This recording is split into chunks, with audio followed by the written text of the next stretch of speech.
Hello dear students, इस video में बच्चों हम सेफ्टी और फर्स्ट एड के बारे में पढ़ेंगे कि सेफ्टी क्या होती है कि हम अपने आप को सुरक्षित रखें कि जिससे हमें कोई नुकसान ना हो, हमारी कोई चोट ना लगे। या एक्सीडेंट्स किस वजह से होते हैं? जब कोई हम लापरवाही रखते हैं, अपने आप को सुरक्षित नहीं रखते हैं, सेफ्टी के नियमों का पालन नहीं करते हैं, तब हमारे साथ कोई भी एक्सीडेंट हो जाता है। तो हमें उससे बचने के लिए कि कोई भी दुर्घटना हमारे साथ ना हो, उसके लिए हमें सेफ्टी रूल्स को पूरी तरह से पालन करना चाहिए।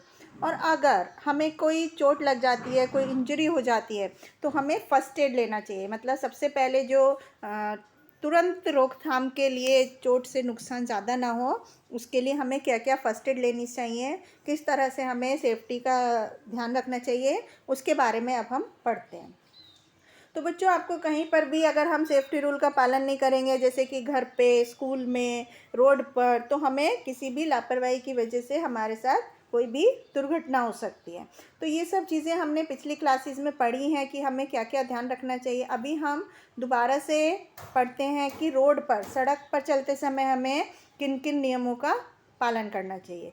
सबसे पहले जब हम सड़क पर ड्राइविंग कर रहे होते हैं, कोई व्हीकल चला रहे होते हैं, तब हमें कुछ रूल्स होते हैं, नियम होते हैं जिनका पालन बहुत ज़रूरी करना चाहिए। जैसे कि सड़क पर जो सिग्नल होते हैं, रेड लाइट, ग्रीन लाइट्स, उनका हमें पालन करना चाहिए जब हम ड्राइव कर रहे हों। कोई मोड़ आता है, स्पीड ब्रेकर आता है, स्कूल आता है, कोई नो पार्किंग एरिया आता है, यू टर्न आता है, तो उन सब के लिए रोड पर सिग्नल्स बने होते हैं, बोर्ड्स लगे होते हैं, उनको देखकर ही हमें फॉलो करना चाहिए। उसके बाद ट्रैफिक सिग्नल्स को हमें कभी पूरी तरह से पालन करना चाहिए। जैसे रेड लाइट पर हमें अपने गाड़ी को रोकना है, येलो पर हमें रेडी होना है और ग्रीन पर हमें मूव करना है। तो इस तरह से जो रेड लाइट सिग्नल्स होते हैं उनका भी हमें अच्छी तरह से पालन करना चाहिए एक्सीडेंट्स को अवॉइड करने के लिए। और हमेशा याद रखना चाहिए कि हमें कभी भी ड्राइविंग करते समय जल्दबाजी नहीं रखनी चाहिए अपने दिमाग में, आराम आराम से चलाना चाहिए, क्योंकि अगर हम जल्दबाजी करेंगे तो उस चक्कर में हमारे साथ कोई भी दुर्घटना हो सकती है। और कभी भी अपनी गाड़ी में, अपने व्हीकल में तेज़ म्यूज़िक नहीं चलाना चाहिए या फ़ोन पर बात करते समय ड्राइविंग नहीं करनी चाहिए, क्योंकि इससे भी एक्सीडेंट हो सकते हैं। तो अगर बच्चों हम अपने आसपास के एरिया में ड्राइव करने के समय भी अगर हम मतलब हर समय सेफ्टी रूल्स का पालन करेंगे, ड्राइविंग लाइसेंस को अपने साथ रखेंगे, चाहे हम बाइक पर जा रहे हों या कार चला रहे हों या और भी कोई व्हीकल चला रहे हों, सिर्फ बाइसिकल के अलावा, तो हमें अपना ड्राइविंग लाइसेंस साथ में रखना चाहिए। कभी भी सड़कों पर हमें बाइसिकल के साथ खेल नहीं करना चाहिए, ट्रिक्स नहीं करनी चाहिए, कि जिससे बच्चे, कई बार क्या होता है कि खेल खेल में स्टंट्स करते हैं साइकिल के साथ, उससे हम हाथ छोड़ करके साइकिल चलाते हैं, तो उस सब से हमारे कोई भी चोट लग सकती है। और कभी भी साइकिल के पीछे भागना नहीं चाहिए, साइकिल लेके किसी व्हीकल के पीछे रेस नहीं लगानी चाहिए, और हमेशा सड़क के बाईं साइड में चलना चाहिए। और हमें बाइसिकल पर डबल राइडिंग से बचना चाहिए कि दो दो जने बैठें, उस चीज़ से बचना चाहिए। और कभी भी साइकिल पर अचानक से ब्रेक नहीं लगाने चाहिए सड़क पर। तो हमेशा हमें सड़कों पर चलते समय जब हमें टर्न लेना होता है तो हमें उससे पहले अपने हाथ से इंडिकेटर देना चाहिए, इंडिकेशन करना चाहिए, कोई इशारा करना चाहिए। तो इस तरह से हमें कुछ व्हीकल्स चलाते समय सड़क पर कुछ नियमों का पालन करना चाहिए। इसके अलावा जब हम सड़क क्रॉस कर रहे होते हैं पैदल, तब भी हमें कुछ सेफ्टी के नियमों का पालन करना ज़रूरी होता है। जैसे हमेशा सड़क पर जेब्रा क्रॉसिंग पर ही सड़क को पार करना चाहिए, और यदि कोई क्रॉसिंग नहीं है तो हमें पहले सीधे राइट हैंड पे देखकर फिर लेफ्ट हैंड पे देखना चाहिए, और उसके बाद फिर से सीधे हाथ की तरफ देखकर, अगर सड़क साफ़ है तभी हमें सड़क को पार करना चाहिए। उसके अलावा कभी भी सड़क पर भागना नहीं चाहिए। आजकल बहुत सी जगहों पर सबवेज बने होते हैं, सड़क के नीचे से रास्ते बने होते हैं, जिससे कि एक्सीडेंट ना हो। तो और हमेशा जब ट्रैफिक लाइट ग्रीन होती है तभी हमें अपने व्हीकल से रोड क्रॉस करनी चाहिए। तो इस तरह से बहुत सारे ट्रैफिक नियमों का पालन करके हम अपने आप को एक्सीडेंट से बचा सकते हैं। और जब हम अपने पैरों से या किसी व्हीकल से रोड क्रॉस कर रहे होते हैं, तब भी हमें कुछ सेफ्टी रूल्स का पालन करना चाहिए। जैसे कभी भी सड़क पर खेलना नहीं चाहिए, हमेशा प्लेग्राउंड में खेलना चाहिए। और कभी भी पार्क व्हीकल्स, कभी भी रोड के किनारे पर अपने व्हीकल्स को पार्किंग नहीं करना चाहिए, खड़े नहीं रखना चाहिए। हमेशा बस में चढ़ने के लिए लाइन बनानी चाहिए, लाइन से चढ़ना चाहिए, कभी भी धक्का मुक्की नहीं करनी चाहिए। और बस पर चढ़ते समय और उतरते समय हमें ध्यान से चढ़ना चाहिए। चलती हुई बस में कभी नहीं उतरना चढ़ना चाहिए, इससे हमें चोट पहुंच सकती है। और हमेशा फुटपाथ पर या सड़क के किनारे, साइड में जो सड़क होती है उस पर चलना चाहिए, कभी भी सड़क के बीच में नहीं चलना चाहिए। यदि फुटपाथ नहीं है तो हमें सड़क के लेफ़्ट साइड में चलना चाहिए। उसके अलावा चलती हुई बस या कार में से हमें खिड़की में से अपने हाथ या अपने कोई भी बॉडी पार्ट को बाहर नहीं निकालना चाहिए। अगर हम खिड़की में से अपना हाथ बाहर निकालते हैं किसी भी व्हीकल से तो कोई भी एक्सीडेंट हो सकता है। और कभी भी बस या कार चलाने वाले ड्राइवर के साथ बातचीत नहीं करनी चाहिए, इससे ड्राइवर का ध्यान भटक सकता है और कोई भी एक्सीडेंट्स हो सकता है। इसके अलावा हम सड़क के कुछ नियमों का पालन करना सीखते हैं कि क्या क्या नियम होते हैं। जब हम सड़क पर ड्राइविंग कर रहे होते हैं, कोई व्हीकल चला रहे होते हैं, तो हमें सड़क पर कुछ साइंस बने होते हैं, निशान बने होते हैं जिनको हमें फॉलो करना चाहिए। जैसे कि ट्रैफिक अथॉरिटी ने सड़क पर कुछ साइन बनाए होते हैं जगह जगह पर, जहाँ पर उनकी ज़रूरत होती है। तो अब हम यहाँ पर कुछ उनके साइंस के बारे में पढ़ेंगे, कौन कौन से निशान होते हैं। जैसे कि पैदल चलने के लिए रास्ता है तो हमें जेब्रा क्रॉसिंग पर क्रॉस करना है। साइकिल के लिए हमें इस रास्ते को पार करना है, यहाँ पर हॉर्न नहीं बजाना है, या यहाँ पर लेफ़्ट टर्न, राइट टर्न, या पैदल चलने के लिए। तो इस तरह से हमें अलग अलग रोड साइंस को देखकर उन्हें समझकर ही अपने रोड पर हमें पालन करना चाहिए उन रूल्स का। तो अब हम कुछ नियम पढ़ते हैं जो कि लेवल क्रॉसिंग के लिए, कि जैसे बच्चों कभी कभी क्या होता है कि लेवल क्रॉसिंग जो होती है उससे हम लापरवाही बरत लेते हैं, तो लापरवाही की वजह से क्या होता है, दुर्घटनाएं हो जाती हैं। जब कभी हम क्रॉसिंग पर, रेलवे क्रॉसिंग पर पार करनी होती है तो हमें कुछ रूलों का, कुछ नियम का सख्ताई के साथ पालन करना चाहिए। यदि रेलवे फाटक बंद है तो हमें उसको पार करने की कोशिश नहीं करनी चाहिए जब तक कि ट्रेन आकर पास नहीं हो जाए और गेट खुल नहीं जाए। गेट खुलने के बाद ही हमें रेलवे क्रॉसिंग को पार करना चाहिए। उसके बाद रेलवे ट्रैक पर जब कोई ट्रेन आ रही होती है तो और उससे पहले से हम वहाँ खड़े होते हैं तो हमें कभी उसे क्रॉस करके, फाटक को क्रॉस करके रेलवे लाइन पार नहीं करनी चाहिए। कभी भी रेल आ सकती है, क्योंकि किसी भी समय रुकी हुई ट्रेन अगर खड़ी हुई है फाटक पर, रेलवे ट्रैक पर, तो हमें उसको भी पार नहीं करना चाहिए। कभी भी ट्रेन चल सकती है और इससे हमारी ज़िंदगी भी जा सकती है। तो इस तरह से बच्चों, हमें कभी भी रेलवे क्रॉसिंग को बिना सावधानी के पार नहीं करना चाहिए। हमेशा लेफ़्ट हैंड में देखना चाहिए पहले, फिर राइट हैंड पे देखना चाहिए। और अगर ट्रेन नहीं आ रही है तभी हमें सिग्नल पर पार करना चाहिए, ट्रेन का देखना चाहिए।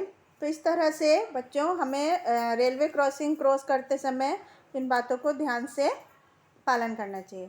उसके बाद हम पढ़ते हैं फ़र्स्ट एड के बारे में। फ़र्स्ट एड क्या होता है बच्चों, जब भी कोई एक्सीडेंट हो जाता है तो तुरंत जो ट्रीटमेंट दिया जाता है इंजर्ड पर्सन को, उसको हम फ़र्स्ट एड बोलते हैं।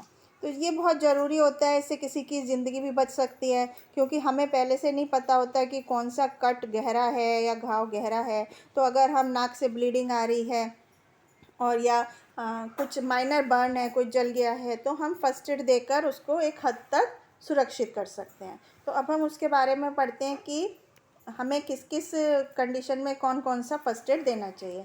तो सबसे पहले बच्चों, अगर किसी का फ्रैक्चर हो जाता है, तो कोई क्रैक आ जाता है या हड्डी में ब्रेक हो जाता है, तो हमें एक मैगज़ीन या लकड़ी लेनी चाहिए या गत्ते का टुकड़ा लेना चाहिए या तकिया लेना चाहिए और उसको उस हिस्से के बॉडी पार्ट के फ्रैक्चर जहाँ पर हुआ है उसके चारों तरफ बांध देना चाहिए। इससे उसको सपोर्ट मिलता है टूटे हुए बोन को, और वो और ज़्यादा डैमेज नहीं होती है। और यदि किसी के हाथ में कुछ फ्रैक्चर हो गया, कोई हड्डी टूट गई है, तो हमें कपड़े की सहायता से उसका स्लिंग सपोर्ट बना देना चाहिए। इससे मूवमेंट में उसको आसानी होगी। और यदि पैर में किसी के फ्रैक्चर हुआ है, हड्डी टूट गई है, तो हमें उसके फ्रैक्चर पैर में भी स्प्लिंट बना देना चाहिए, उसको सपोर्ट दे देना चाहिए। इससे पेशेंट का जो पैर है वो आराम से मूव कर पाएगा और तुरंत पेशेंट को हॉस्पिटल ले जाना चाहिए। इसके बाद बच्चों, यदि किसी का जल गया है कोई बॉडी पार्ट, तो हमें किस किस फर्स्ट एड को फॉलो करना चाहिए उसके बारे में हम पढ़ते हैं। यदि सीवियर बर्न है, बहुत ज़्यादा जल गया है, तो हमें पेशेंट को तुरंत डॉक्टर के पास ले जाना चाहिए।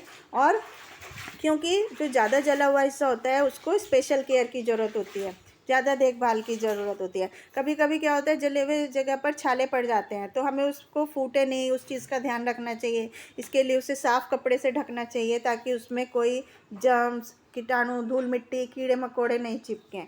और यदि कोई केमिकल बर्न है, किसी केमिकल के डलने से जला है कोई हिस्सा, या जैसे एसिड गिरने से जल गया है, तो हमें उसको जहाँ पर जला है उस हिस्से को अच्छी तरह से पानी से साफ़ करना चाहिए ताकि उसका केमिकल निकल जाए, और फिर उसका दूसरे बर्न्स की तरह फर्स्ट एड करना चाहिए।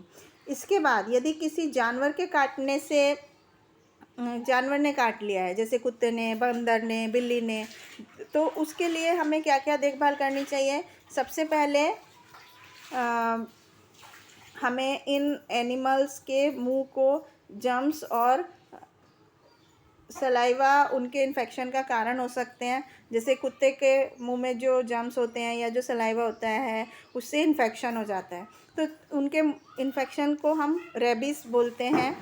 हमें सबसे पहले जहाँ जिस हिस्से पर काटा है उस हिस्से को अच्छी तरह साबुन और पानी से धोना चाहिए, और इससे सलाइवा साफ़ हो जाता है। फिर डॉक्टर को बुलाना चाहिए। उससे रेबीज़ से बचने के लिए कुछ इंजेक्शन्स लगाए जाते हैं अगर ज़रूरी होते हैं तो। और अगर किसी जहरीले सांप ने काट लिया है तो हम ये जहर उसके ब्लड तक नहीं पहुँचे, उसके लिए हमें उस के मूवमेंट को रोकना होगा उस जहर के, तो उसके लिए हमें आदमी को मूव नहीं करने देना चाहिए और वहाँ पर कोई कपड़ा टाइट से बांध देना चाहिए, जिससे कि हार्ट से नीचे, जिससे वो कपड़ा उस जहर को उसके हार्ट तक ना पहुँचने दे। तो इस तरह से हम किसी व्यक्ति की जान बचा सकते हैं। यदि उसको किसी तरह की चोट लग गई है अलग अलग तरह की, तो पेशेंट को तुरंत हॉस्पिटल में ले जाकर एंटी-वेनम इंजेक्शन लगाना चाहिए अगर किसी को जहरीले सांप ने काट लिया है। अब हम बच्चों, अगर किसी की नाक से खून आ रहा है तो उसके लिए क्या क्या सावधानियां बरतनी चाहिए। अगर किसी की नाक से खून आ रहा है तो बच्चों, गर्मियों में अक्सर ऐसा होता है कि बच्चों की नाक से खून आने लगता है, तब हमें क्या क्या चीज़ें करनी चाहिए। तो हमें नाक को अपने अंगूठे और उंगली की सहायता से लगभग 10 मिनट तक एकदम टाइटली पकड़ लेना चाहिए। इससे क्या होगा कि जो जहाँ से खून आ रहा है उस जगह पर प्रेशर पड़ेगा और ब्लीडिंग रुक जाएगी। और यदि हमें अपने हाथ को हटाना नहीं चाहिए जब तक कि ब्लड क्लॉट नहीं बन जाए, वहाँ पर ब्लड इकट्ठा नहीं होने लगे। तो इसमें लगभग 7-8 मिनट लगते हैं, यहाँ तक कि इसके बाद भी कुछ घंटों तक हमें खून नहीं बहने तक का इंतज़ार करना चाहिए, कि खून नहीं बहे उसका हमें ध्यान रखना चाहिए। अब फायर फाइटिंग, यदि हमें आग लग गई है तो उससे बचाव के लिए क्या क्या चीज़ें करनी चाहिए। Fire can be put out by following method. आग बुझाने के बहुत सारे तरीके होते हैं बच्चों। यदि किसी व्यक्ति के कपड़ों में आग लग गई है तो हमें उसे ज़मीन पर किसी कंबल में लपेटकर रोल करना चाहिए। यदि किसी पेट्रोल से आग लग गई है तो उसको मड में, उसको सैंड मड में डालना चाहिए।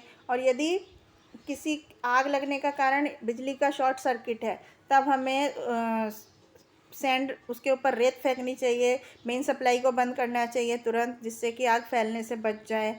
और यदि कोई बड़ी आग लग गई है तो हमें 101 नंबर पर टेलीफोन करके फायर ब्रिगेड को बुलाना चाहिए। यदि किसी कागज़ या लकड़ी में आग लग गई है तो भी उस पर पानी डालकर उसको बुझाया जा सकता है।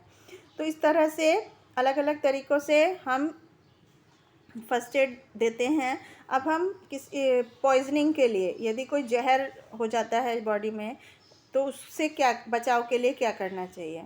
हमें पता है बच्चों कि कुछ चीज़ें होती हैं हमारे घर में जो जहरीली भी हो सकती हैं, जैसे नेल पेंट होता है, नेफ्थलिन की गोलियां होती हैं, डिटर्जेंट होते हैं, कुछ दवाइयाँ होती हैं जो जहरीली होती हैं। तो हमेशा कुछ नियमों को अपने ध्यान में रखना चाहिए। हमेशा जो कोई भी पॉइजनिंग चीज़ें होती हैं, जहरीली चीज़ें होती हैं, उनको हमें दूर रखना चाहिए बच्चों की पहुंच से। सारी जो भी सब्जियां और फल होते हैं उनको अच्छी तरह से धोना चाहिए यूज़ करने से पहले, जिससे कि उनके ऊपर जो इंसेक्टिसाइड पेस्टिसाइड्स लगे होते हैं उनसे वो हमारे शरीर में जाने से बच जाएं। उसके अलावा हमें कोई भी दवाई बहुत ही उसके लेबल को ध्यान से पढ़कर और डॉक्टर की सलाह से लेनी चाहिए कि कोई दवाई एक्सपायरी डेट तो नहीं है, और हमें कभी भी डॉक्टर की सलाह के बिना कोई दवाई नहीं लेनी चाहिए। तो इस तरह से बच्चों आपने इस वीडियो में देखा कि हमें किस तरह से एक्सीडेंट से बचने के लिए सेफ्टी नियमों का पालन करना चाहिए, और कोई भी एक्सीडेंट होने पर अलग अलग तरह के सिचुएशंस में किस तरह से फर्स्ट एड देनी चाहिए। तो अब हम कुछ इम्पॉर्टेंट पॉइंट्स के बारे में पढ़ते हैं जिनको हमें हमेशा ध्यान में रखना चाहिए। बच्चों हमारे एक्सीडेंट्स जो होते हैं वो बिना किसी चेतावनी के किसी भी समय हो सकते हैं।